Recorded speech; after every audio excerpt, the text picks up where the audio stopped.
Welcome, listeners. This is episode number 8 of The Business of Writing in Romance, and I'm one of your hosts, Rachel Herron. And I am Carolyn Jewell. Yay, and we are here today to talk to you about the idea of organization in our writing lives, because we all need it, and I perhaps need it more than a lot of people, and Carolyn has admitted to the same. Do you want to confess to everybody how we came up with this idea? Um, yeah, pretty much just sort of overwhelmed by the amount of stuff I have to do, and anything that doesn't have a deadline attached to it goes down to the very bottom of the list to be done later. And what happens to me is later always arrives sooner than I expected, and then I'm not prepared to deal with that thing. So yes. I personally need like a system. And so Carolyn and I were actually staring at each other this morning, organizing things and realizing perhaps we needed a little bit more organization in our lives. And we thought and we were so excited about what we were talking about. And we said, well, let's throw out the thing we were going to talk about and talk about organization, because that's super exciting. So I want to point out, Carolyn, that a major point that you have made in the past is that you cannot visit office supply stores. Is that correct? This is true. I do visit, and then I buy all this stuff that I think I could use that someday, and so my Post-its are like, coasters and things like that. But I do Post-its. Have a few office supply things that I have put into my life. And so that you didn't really even realize that you had them around you all the time. I didn't. But I have this fountain pen issue, which I was showing you earlier. And for people on the record, what we can do is post the picture that we're about to show on the website. But I'll kind of lift this up so you can see my fountain pen collection. Watching on YouTube or Facebook, this is seriously fountain pen porn right now. Yeah. There's a dirty joke in here about keeping the nib wet or something. We've got to work on that, but that was really sexy. I don't know what you mean. Right now, my current favorite pen is this big copper one. Okay, now why? I have held that thing, and it's heavy. It's heavy. I love the way it writes, and I love the color, and I love the way it feels when I hold it. What is the name? What's the brand? And I mean, temperature-wise. Oh, yeah. You know what? I cannot remember because they did not put it anywhere on the pen, but I kept the little piece of paper that it came with. It's at home because it's got a really funny joke about an octopus on it. About octopuses and squirting ink. That's awesome. So that is a current favorite pen. And I am someone, as I was telling Rachel earlier, is that usually if I don't write something down, I don't remember it. I just don't. Was that true when you were in school too? Because I know that was true of me in college. Like if I didn't rewrite what the professor said, it wouldn't stick as well in my head. Yeah. It's always, yes. I mean, I didn't realize it until I was like further along in life, but, I don't even have to take notes. Just the act of doodling, is a help. So let me see if I can find a page in the notebook that I carry with me at all times. They do say that doing something that requires fine motor skills, like doodling, or in my case, like knitting, while you are listening to something actually helps you remember the topic that you've heard better. Yes. So let me see if I can find a safe page. No, mainly because I say that I use this notebook sometimes for... you wouldn't want to like show us your tax records or finances or... Right. Believe that I can show you that's doodle.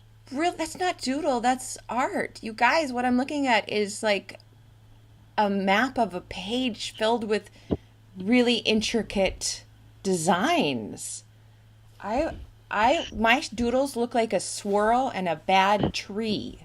Maybe a sheep. maybe an unrecognizable sheep. That's amazing. So when do you do that? When you're listening to here's In your another meetings or? page that's actually, yeah, that's another page, a little less elaborate, but still No, you don't understand. When a like non-artist looks at that, elaborate. So that is anytime I'm elaborate. listening, I am not an artist. I can tell you. I have had jobs where people believe that because I am doodling, I am not paying attention. Right, right. And I can tell you meetings where I cannot like have my hand moving while I'm, kind of, Knitting is the it's same just thing. It's really, so hard. And if I can't, yeah, knitting is really looked down on. If you're doing it, it's as if you are not paying attention. I'm sure it's the same idea. yeah, I actually had to I bet it I is. took a New York Times article proving that showed the proof that our neurons connect better with the fine motor skills engaged to a teacher who didn't want me to knit in class, and he read it, and then I was allowed to knit. But yeah, we're paying more attention because we're doing that Yeah, somehow. yeah. And so, it's just, there's some connection between like all the thoughts in my brain where I'm like processing what people are saying, and like it's like I'm putting it onto the paper in whatever, design I'm Hmm. coming up with. And my fountain pen addiction helps that a tremendous amount, just simply because it's going to sound really dumb, but true. I use a lot of glitter ink. And so sometimes the designs, like I'm taking advantage of the glitter. There's really glitter in the ink. I've wasted my entire life, I believe. Yes, How does it not yes. stop up the nib? Um, well, because it's extremely fine and it comes with, so for example, actually, J. Urban, I You broke. think, Can you say that because again? it's a French company, actually makes, yeah, J. Urban. Okay, thanks. I'm just like totally messing with, I'm not, it's a French name and I usually do much better with French because I took so much French. They actually have ink that has gold in it. It's actual gold flakes. And there are other inks, again made by the same company, but also other companies that have multiple colors in it. In other words, when you write with it, there's one called I think it's Chèvre d'Emeraude, and it's mostly green with glitter. But when you apply it on the correct paper and in a correct amount, there's also red in it. Do you have this? Do you own that kind of ink? I do. I do have that. It's extreme. You have to act fast to get it because it sells out so Oh, I fast. bet. But I don't know that I have any doodles that have that. Well, probably wouldn't show anyway, but that is really, really cool. I'm going to have to get But if some. you go to my purveyors of pen porn, it's uh, I get a lot of my pens and inks from Oh, gouletpens.com. I do like Goulet, So which is you can usually Goulet. take a look at that. Goulet, Yeah. correct. So I think I have this particular notebook page so this is another thing. My writing process includes a lot of notebooking. Mm-hmm. So it's like free form writing. And this one is with the Chevreau um, ink, I believe. But because of the nature of the paper and the fact that I'm writing, you don't see the red, but it's this beautiful green, Oh, that is really beautiful. Wow. which and so I have, and again, like office supplies, notebooks. Okay, so then walk me through your process of using a notebook verbally. Do you have more than one notebook that you use at a time? Oh, geez, she just held up two.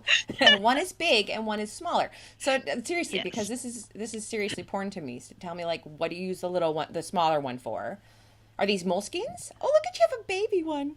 Oh, that's adorable. So she has three. She pulled out three without planning to talk about this. This is what is on her Yes, person right now. that is correct. And I can show you actually. There's actually four notebooks inside of it. What? So this is a leather cover. Oh, we have the same Then thing. That is the Midori. yeah, it's like a Midori thing. Yeah. Um, and so you can put this Oh, little yes. Yes. thing through it and have multiple small notebooks in there. So I am literally kind of never without something to write on. I have notes in there. So that's the passport size Midori, I think. Oh, now we're getting Yeah, deep. yeah. Let's see if it is Midori. No, this one's, well, yes, it is Midori. It says Okay. Midori right on it. Yeah. So, How do you use them? um, so for example, a lot of this writing was Hmm. done in an airport. Okay, So for and listeners, her writing is gorgeous and very, very, very neat. It looks like it's almost a typewritten font, is what it looks let like. me see if I find a page that's not so neat. This I know was also done in an airport. That is, it seems, I don't know, two different colors. No, Does that it seem still neat looks to very you? neat. It still looks very neat. It seems very legible, and I can't read it from here, obviously, but it seems like it would be legible. So, what are you writing there? Is that a journal, or is that your thoughts about writing a book, or It something is else? not a journal. It is simply, I'll put a date and then I will brainstorm whatever I am working on Okay. in the current book. And it's mainly like me talking to myself, kind of saying, "Oh, um, I'm working on this chapter and like here's all the stuff that might happen and like this and that." And literally it's like sometimes it's like present tense, me talking to myself like um I have like a note in here from, it says, so story so far, front loading more story. And then I have like used abbreviations for, characters. So BB is still in love with, Anne, and he's unwilling to give that up. And I'm just like describing to myself like what's going on with him. So one of the things I've noticed is I'll do all this notebooking and sort of brainstorming in the classic sort of, I think it's Peter Elbow is the academic who talks most about brainstorming, and I sort of disagree with some of his take on it because I do it in a slightly different way and for a slightly different reason. But I'll do all this brainstorming, and when I sit down to write that, there not one thing that I said would happen to myself in the notebook happens. And I like to think of it as like, here's all the things that could kind of happen and go on. My brain focuses through this act of writing with my awesome glittery pens. and, Yes. and then it's like, okay, no, I've discarded all these really stupid, dumb ideas, and now we're getting down to the more interesting ones that are underneath. So, do you think that maybe by doing that, you're avoiding writing those scenes that wouldn't work? You're kind of skipping over them? No, Okay. I no, because I think here's sort of my personal observations on that. Because of the kind of writer I am, and because um, just maybe even an observation on like the nature of conversation. I think for most of us, like the first thing that comes to your head is usually the cliche.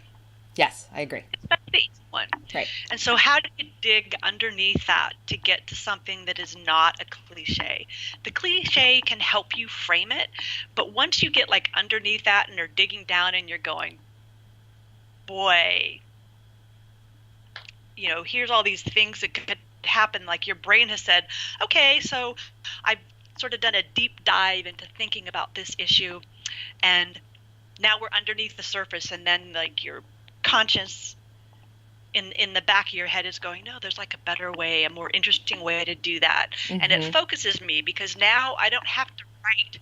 For me, I think it functions in a lot of the way that outlining does for Mm. authors who are structured, because I'm sure that in their outline they must, guessing, could be wrong because I don't know, but I would imagine that in that outlining they're saying, these sort of things must happen, and then they'll maybe discard something because the structure is wrong for them. And I think this brainstorming works in a similar way for me. The structure of a scene, yeah, discarded, but the emotion behind that, I get access to the emotion behind the scene and the emotion behind the characters, and I'll go in and I'm like, oh, well, look at that, they've gone off and done something else. But I'm only able to do that because I went through to like focus my thoughts on the current naughty issue or issues like facing me. Right. Isn't that interesting though how our brains work? Because I think that I'm fully, firmly hybrid in this as well, and that I like to have that outline. But like I mentioned last week when we were talking to Scully, is that there's a lot of places in my outline that I cannot come up with, and that I leave completely blank and start writing, and then I hit this pantsing part. And there's times when I'm sitting at the computer and I'm typing and I realize I have no idea what any of the motivation is, what any of my characters are really feeling. I'm just kind of skimming the surface while I'm typing, and I feel that in my brain. It's a conscious shift when I close the computer and I take out I use my big Midori, which I love, and I have this plotting book at the back. This is my third book, and it's constantly, I mean, every page just fills, and this one has a cross out. Up again and hold it a little. Yeah. Oh, I see. Yeah. Okay. And is that pen or pencil? That's I'm just pencil. interested. For some reason, I love these. These are my favorite. These stupid little Papermate Sharpwriter #2. They're automatic. You cannot refill them. You have to buy them in bulk. They're killing the world in terms of plastic, and they write so well, and I just love the way they feel. So when I put the pencil to paper, my brain actually, I can feel it shift into a deeper gear, for a terrible metaphor, but I suddenly start understanding what the book is about, what the themes are. I don't learn that. Well, sometimes I learn the theme that way, but I remember while I'm writing, I remember, oh, this book was about family. So what about this scene is not talking about family, and bring that back in. And I can see this whole overarching picture of my book while my hand is moving that I can't see when I'm typing. And I've heard the metaphor, and I think it's a good one, that writing your book on the computer is kind of like driving a car. It's a very good way to get there, but writing by hand is like walking, and you just see a lot more, and you feel, and you have time to really enjoy the space that you're in. And that is exactly how I fix those thorny, knotty problems myself that I just can't get out of any other way. Like, it has to be on the page. It has to be on the page by hand. I know a couple of writers who actually write longhand first. Do you know how I am so attracted to that? I would love to do that, but I literally am concerned about RSI. I just don't think I could do it. It sounds lovely. I'm not a brain scientist. Total speculation here. But I will not hold you to it. One of the things about writing, and I think it's connected to sort of the doodling thing, is that you cannot write as fast as you think. And so your brain is sending stuff to your hand to write, but there's this space in between where your brain is going, because I have cross-outs. And you have cross-outs in your things. I have places where I've gone, oh, nope, wait a minute. Bad idea. Not going to work. And so there's that kind of delay in the writing process. That feels, and I know you're not a brain scientist. Just because you can't write as fast. So I would be interested now I feel like I want to reach out to the authors I know who handwrite everything and kind of ask them if they've thought or analyzed like why they prefer to handwrite rather than say directly into the computer. Because I've talked to those people and I've never actually said why. Why do you do it that way? What does it feel like? I would like to know the answer to that. I'm sure they're all individual to each writer. Yeah. So back to your notebooks. How do you keep them? This is a perennial problem for me. When they're done, what do you do with them when they're full? Do you have a box you put them in, or a shelf? Right now, a shelf, but I probably at this point need to either decide if I can bear to like throw away some of the really old ones, or I know you're making a terrible face, and I agree. I have the same kind of no, but I may put them in a box to free up shelf space for actual books that are in a pile somewhere. There are companies, and there is one in California. I think it's in Fremont, actually, not far from us, that will take your anything, your binders, your handwritten journals, your mom's photograph albums, and they will scan everything for you it is cheaper if you tell them that they can destroy it afterwards, because then what they do is they separate the binding and they scan it faster. So it's cheaper to do that. Or you can say, this was my mother's journal. I want that back in a whole piece. So it's more expensive for them to scan it. But I have been meaning to just bite the bullet and do that, because I just, between my journals and my mom's journals, I have thousands and thousands of pages that the chances are I'll never look at again. But I want the ability to when I'm 87 and want to look back on my life. I don't want to just burn them. Well, now if I had an actual journal that was about what it means to be Carolyn, I could totally see that. Do you have anything like that? Have you ever kept a journal? Nah. Not, have you ever done the morning pages, Julia Cameron's morning pages? Oh, I did try that. There was Dorothea Brand's book, which is back from like the 1930s, saying basically, I wrote a whole paper on this because I was so pissed off when I was in graduate school. Because her theory was that, well, if you can't get up 15 minutes early to write, then you're not meant to be a writer and you're a failure and you should just quit now. Oh, Lord. And literally, yeah. And I'm literally, I was in graduate school at the time, and I'm thinking, hold on a sec, because I thought, oh, well, maybe she's right and I should try that. Now, let me explain to you what my life was like at the time. My son was very young. He was 4 to 5. I was living in this town I'm in now, but commuting into Emeryville because there is no public transportation into Emeryville. Doesn't exist. And it is, so I was getting up. I had to be on the freeway picking up my carpoolers by no later than 5:30 a.m. so that I could drop them off at their job and then go like another 5 miles to where I was working at the time. And in order to get my exercise in, I then had to get up at 5:34 in order to actually not 3:30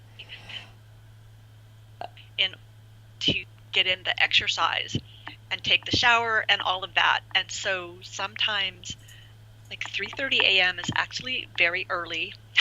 It's the middle of the night. I love 3:30, but it is the middle of the night. Literally days when I went to bed at midnight and got up at 3:30. That's horrible. And so, and again, when you have a young child, you can't just like go, but honey, I'm tired, I want to go to sleep. And so, in that circumstance, asking me to get up even 15 minutes early was not possible. Yeah. Literally not possible. I could not do it. I could not do it.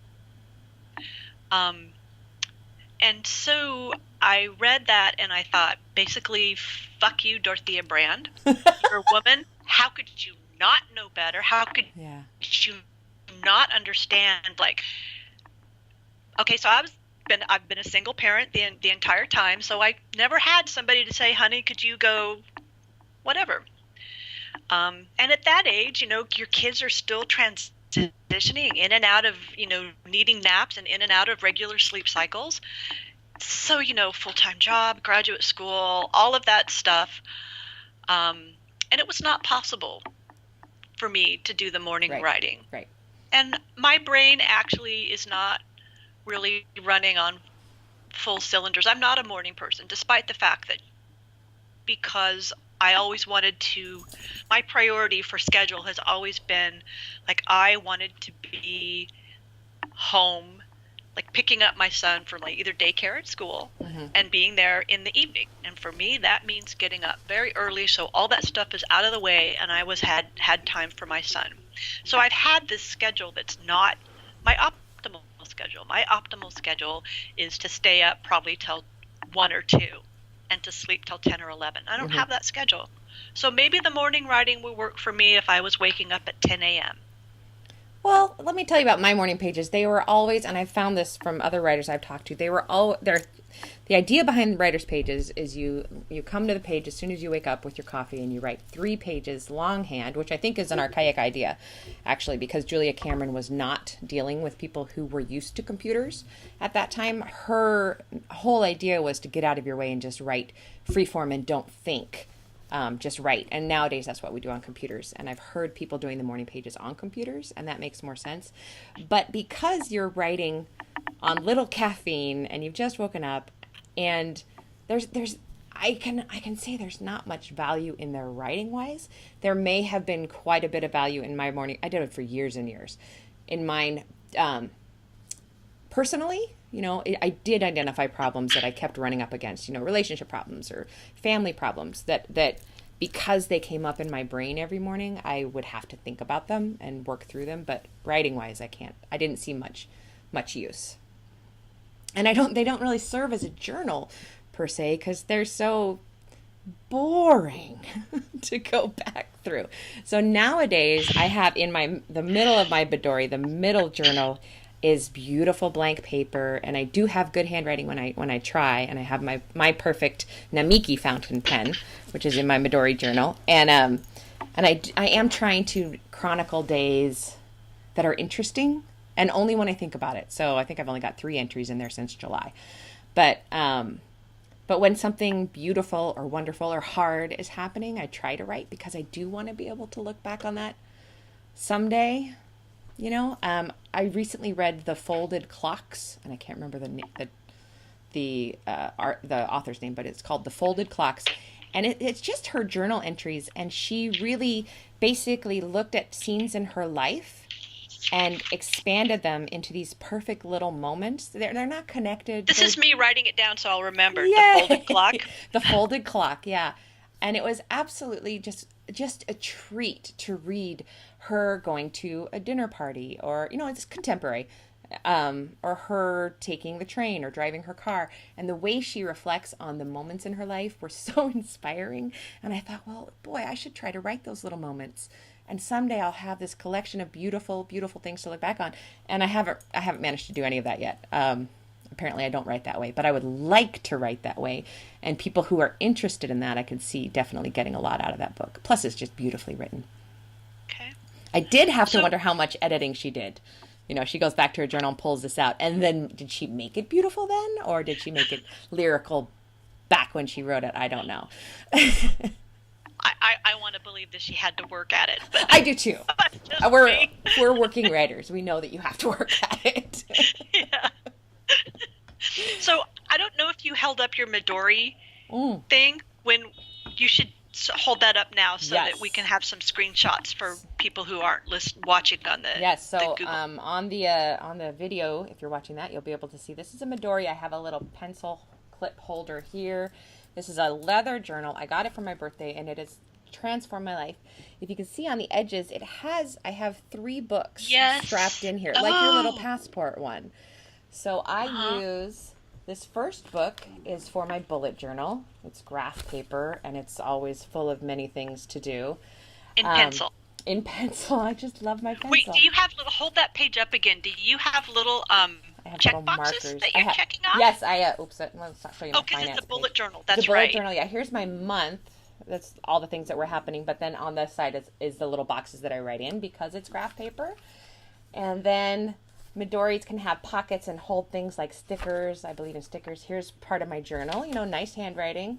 Not much in it. And then, Quick question. Yeah. Do you use washi tape?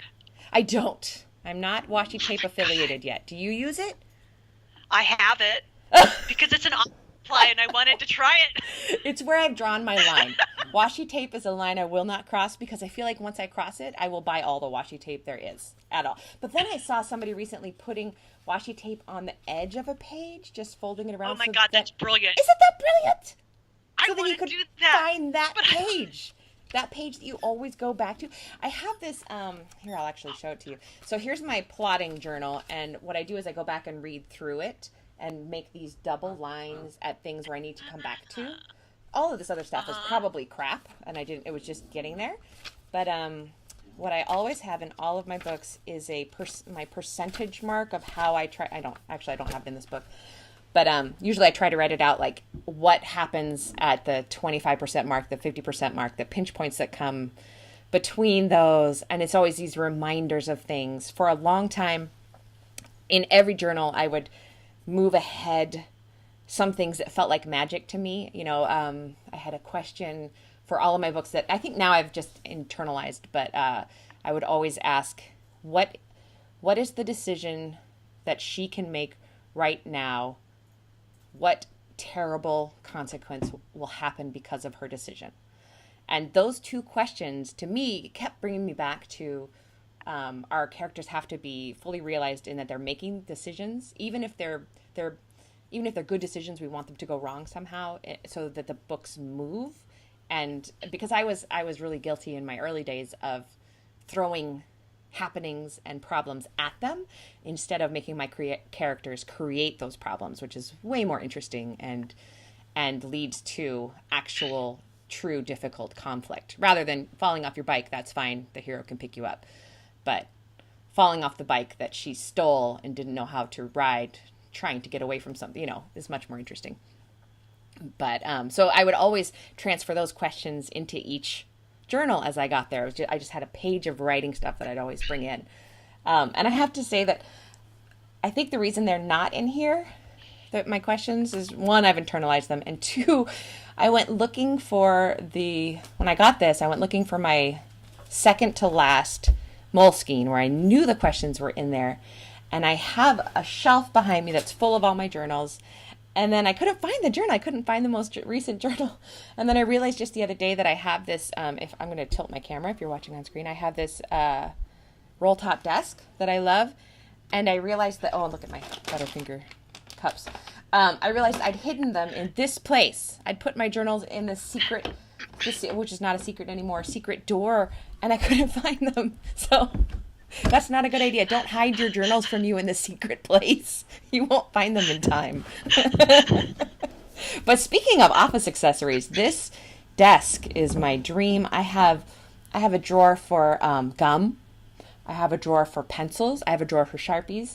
One for hair bands. Oh, the biggest drawer is obviously for Post-its, obviously. I have two drawers that are completely empty because for me it's like fantasy to have a drawer. I literally have dreams of drawers and closets that are empty that I find, so I just keep a couple free for emergencies. I love this desk. I found it at an antique shop in Oakland for $100 a couple years ago. Can you show us again? Yeah. See? It's really messy right now. But so that looks like it's early 20th century? Yeah. Let me see the corner of the pull out one of those drawers again. I think it's I just want to see the joint. I think it's actually, oh, that's a good question. I was going to say it's a knockoff. So that's like early 20th century. Yeah. It's nothing.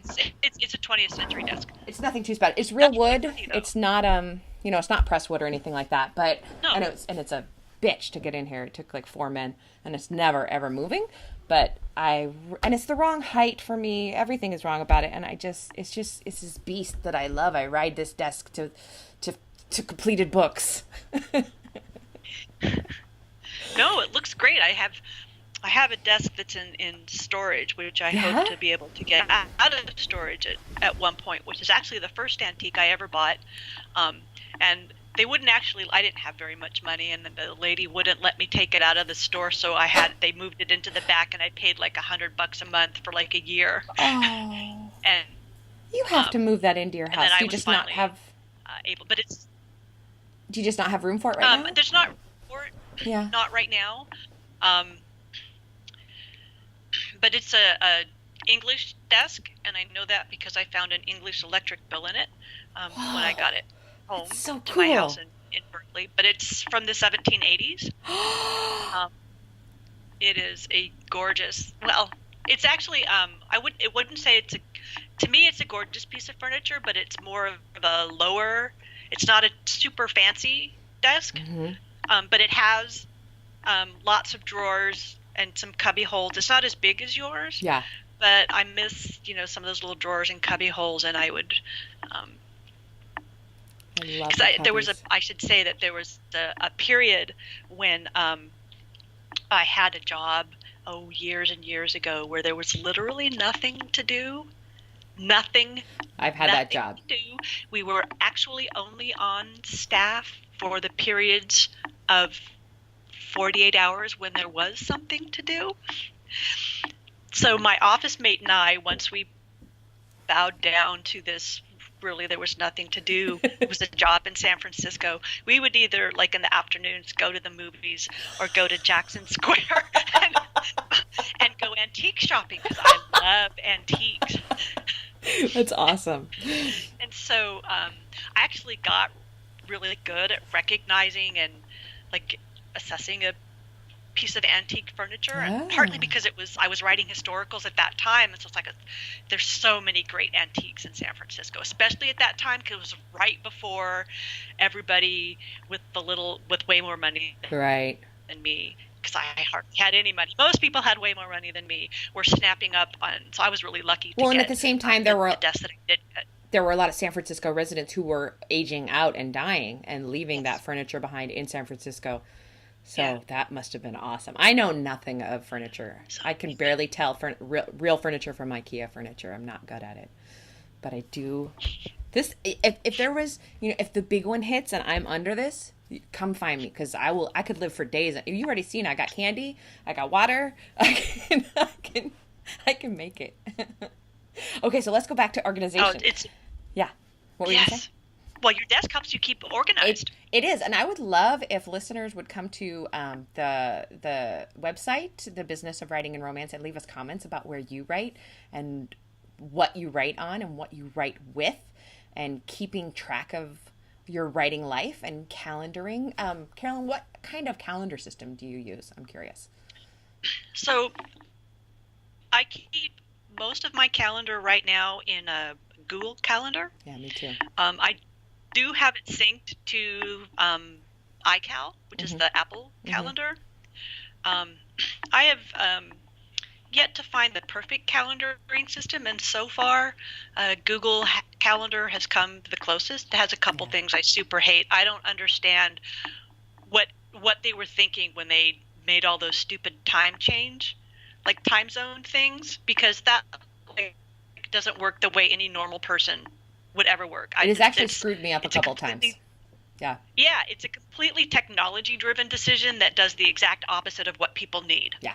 Yeah. And I don't understand why they haven't fixed that. It's one of my main dissatisfactions with Google Calendar, and why the minute I find something that addresses that, I would be gone.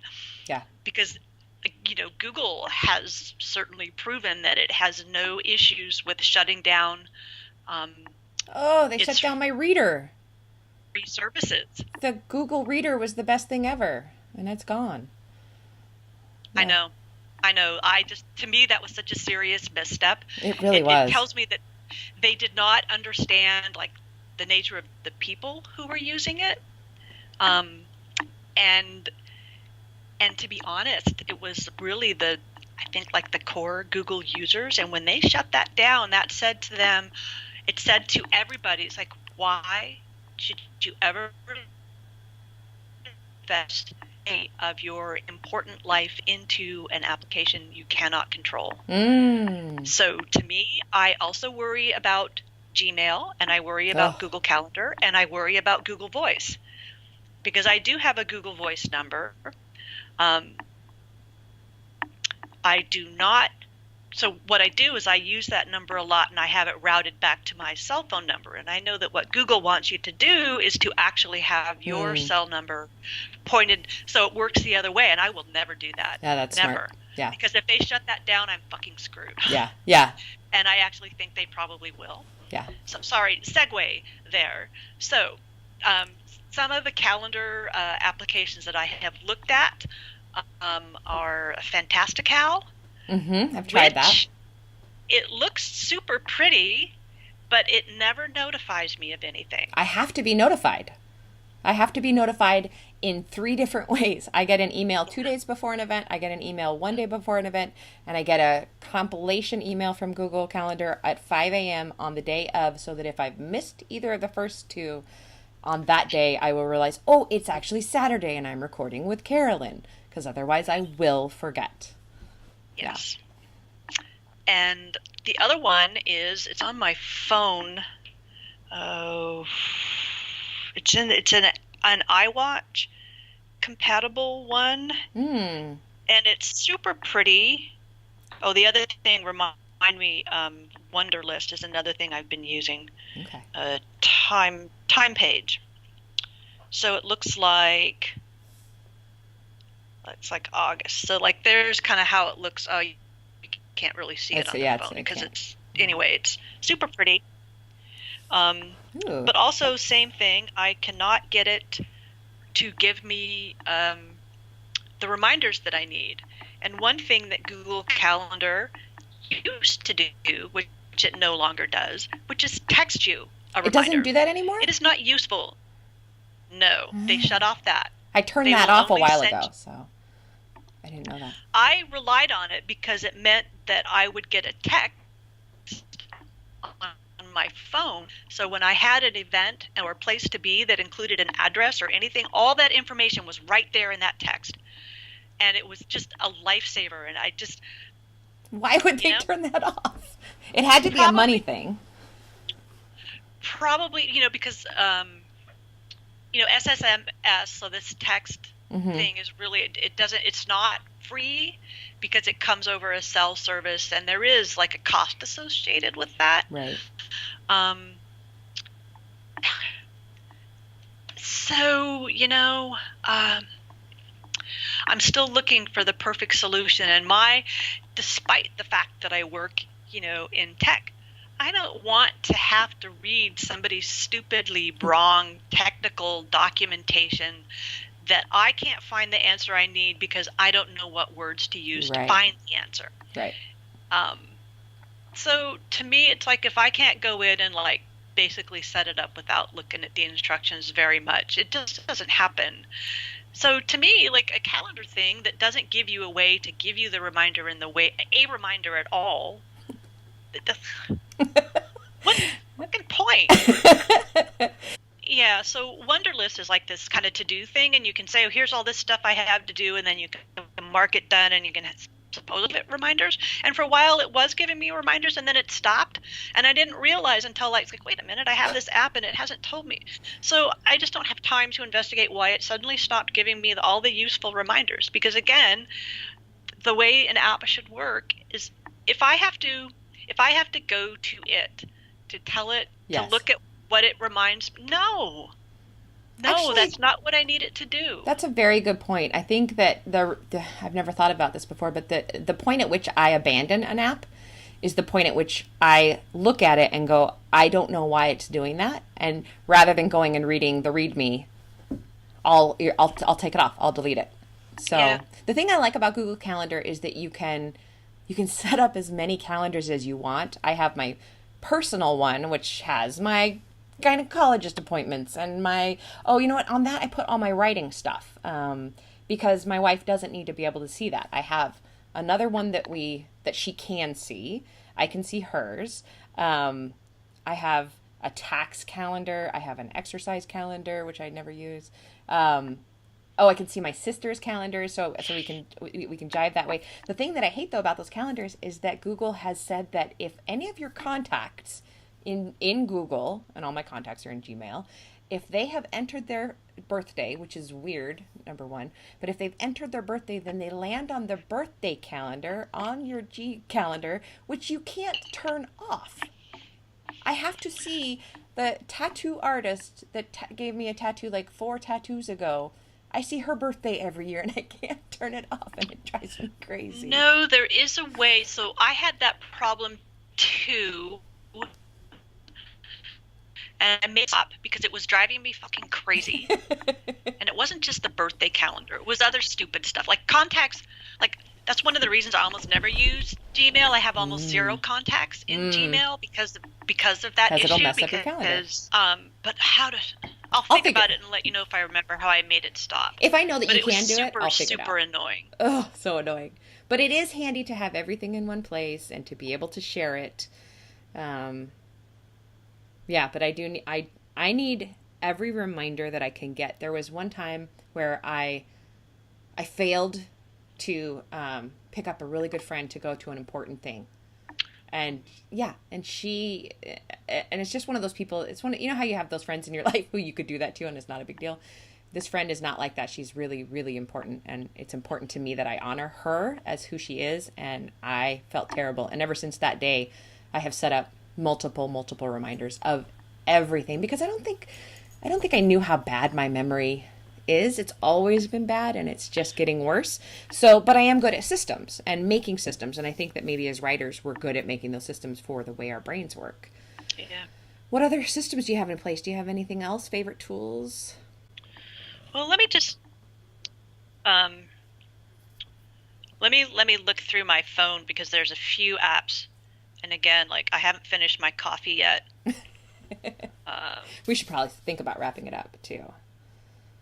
I use Fine Scanner a lot. What is that? Fine Scanner with the F as in Frank? So it's or Vine? Fine, F-I-N-E, Okay. Scanner, S-C-A-N-N-E-R. So it'll do QR codes, I think. Yeah, it does. But also it does, it can take any page or a document and it scans it in. Ooh. And then you can sync it up to Dropbox. Ooh. or save it on your phone. So, for example, when I've had like contracts that I need to send to an attorney or my agent for review, if she doesn't already have them, it's just super easy to use either the iPad or the iPhone to make that. So I actually use that much more than I ever thought. It's an app I've had for a long time, I've continued to use. That's great. I use Pocket. Do you use Pocket? No, I stopped using Pocket because of some of its terms of service, which I did not like, which they may have changed. Pocket, for those who don't know, is sharing just stuff. It is, if you see a link on Twitter or Facebook or anything like that, or if you come across an article online that you want to read, and this is what I use it for. I use it to read things on the New York Times, the Washington Post. New York Times is a subscription base, and I don't have a subscription right now, but if you send the article to Pocket, it strips out all the ads, makes it really clean to read, and it's available offline. So when I'm skimming through Twitter and somebody links to an article that is relevant to the romance industry, I'll send it to Pocket. It'll live there until I have time, lying in bed, going to sleep or something, and I go through those articles. So that's what I'm using it for now. Yeah, I use Instapaper for Oh, that. I do think like they've that. changed the name. It used to be run by an individual, but it got sold to somebody, and so now it's not as useful. I forgot. I used to use Instapaper a long time ago. Yeah. Yeah. One of the best apps I have, actually, Ooh. and this is, if you're self-publishing, this is fantastic. It's an app called Percentage. What's that? And it's what it does, despite all the things like about percentage, is that it does VAT calculations. So I'm going to try again to kind of... What does VAT stand for? Value-added tax. Value-added tax. I knew that. And listeners, this is something that is applied in the Eurozone. Correct. Yeah. So I can put in, for example, I can put in the net price of a book, and it will calculate, its VAT, gross price and tax amount. Wow. Or I can put in, I will have a gross price and tell it the percentage of VAT that will be applied in that country. So you can kind of see. Wow. It is without this app, it would have been like way harder for me to get my head around what that meant and how I needed to price things. Okay, and full confession, I have never gotten my head around it, and I don't take it into consideration, and I should, because I didn't have an app like that. So I will download that immediately. Yes, and so make sure it's called Percentage. Mm-hmm. Unfortunately, I wish the guy would put somewhere in the about how you make sure you get the right one, but the icon is blue and it's got a big percent sign on it. Okay, blue with percent sign. Yeah, so it'll be that one, and you can take a look at it, and it does a bunch of other stuff, but I have used it almost exclusively for getting my head around that and the implications, so that you understand like where you have to price and how you have to price in order not to be selling your book at a loss without knowing it. I think that there is a good chance I'm doing that. Chances are, if you're not adding, I generally add like so a 50, whatever it is, 50 cents basically, or $1. And I hope that's about right. Probably not. oh, that's not enough. Oh, It's no. not. Oh, no. It's not. In the Eurozone, because of the way Amazon prices, and because they have some, basically you need to say this works. Well, so if you're selling a book for $4.99, your VAT price needs to be at least $6.99. You're kidding me. No, I have to no, go download this and because do all my in changes. the Eurozone, the highest VAT rate is 28%, might be 25%. So because of some of the price fixing laws, and because Kobo, and it used to be Barnes and Noble, but now that's irrelevant, but because Kobo only allows you to set one price in the EU, you cannot individually price in countries without having, because Kobo doesn't allow you to sell the German VAT in Germany at the German VAT rate. And this is assuming that you want your prices to end at $.99, which Kobo is always telling you. You can't be in the promo if you're not $.99. Right. So it means that in order not to be selling at a loss, say like Germany, I think is like 18% or 19%. So you have to kind of at least price for that, and assume that you're not going to sell a lot in Hungary. I don't think I do. The much higher VAT rate. And assume that for that small percentage, those books will be sold at basically a loss to you. I wonder if that's what I've been doing. If I wonder how much money I've lost on that over the years. Okay, well, I'm going to be doing that today, listeners. That's my next step. Well, I can send you some links to. I have several blog posts that go into detail, and I mean detail on the VAT issues and like the math behind it. And we'll put that in the show notes too. Sure. You know what, Carolyn? There's a lot of fear around that, though. And I did a whole spreadsheet. Yeah, there's a lot of fear. Like, I know I've seen those posts by you, and I have avoided them because I'm like, oh God, I can't understand the VAT. So this is my call to action that I'm going to do it. And listeners, if you're self-publishing and don't understand that, let's figure that out this week. Maybe that's our goal. Yeah. I mean, the easy thing is, you can certainly do it any way you want, but if you want to have a shot at your be applies across vendors and across currencies, then you do not allow any of the vendors to automatically set your price. You can't do it at Apple, certainly in the Eurozone, and you can't do it at Amazon in the US. You have to go in and unclick that and then just set everything to, like, I don't want to say $2 because it's not $2, right, but it's 2 of whatever the currency is above what your base price would be to account for the VAT rate across, and then just set it all the same for those Amazon Eurozone countries. That makes sense. And then you do the same at Apple. It's hard because I think we have that whole, I want it to be affordable for people. I don't want to price them out of reading my book, but everybody's paying VAT. Mm-hmm. So you may certainly decide. You can't say, well, I'm going to pay VAT for you. Why? That's right. Obviously it's a personal decision, and someone could say that on your $4.90 that you price it at $4.99 and it'll be €4.99. So number one, you're not taking advantage. You're not taking into account the currency exchange difference. But suppose you did that, and so Amazon will bump that up to whatever the price should be. But if you tell Amazon not to include VAT, it gets collected anyway. So right. Why should it come out of the cost that you've settled on in your business? Right. That makes perfect sense. As a sale price, you can think of it that.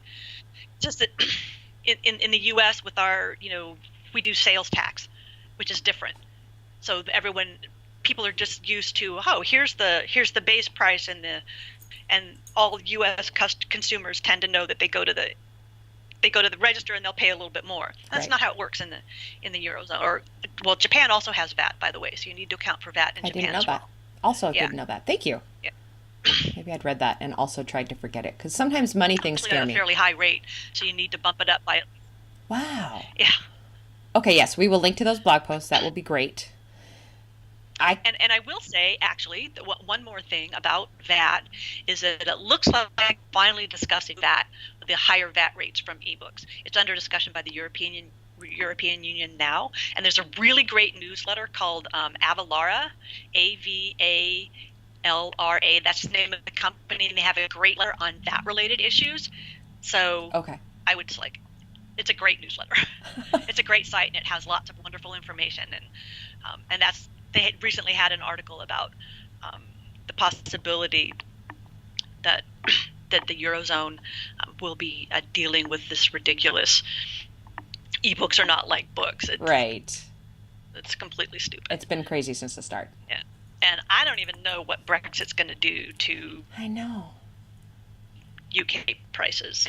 I don't even know if the UK is going to continue to use VAT. I assume so. There have been other people who said they don't think so, that they won't. So it is. I think it's.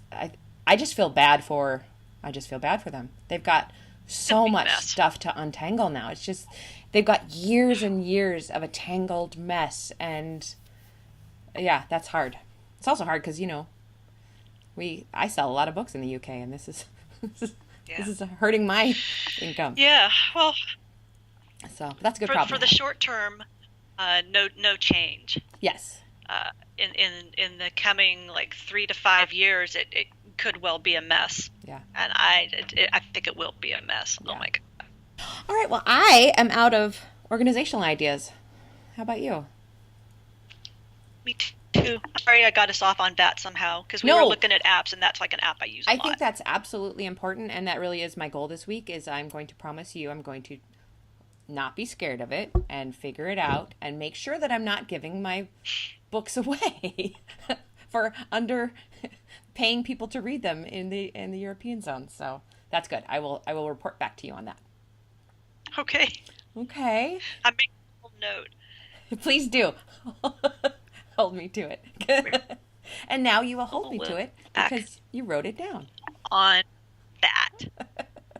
And I'll draw a little picture to go with it. Okay, good. Thank you, Carolyn. This has been fantastic. And we'll chat again next week after our local RWA meeting. Okay. Okay, take care, listeners. Thank you. Okay. Bye.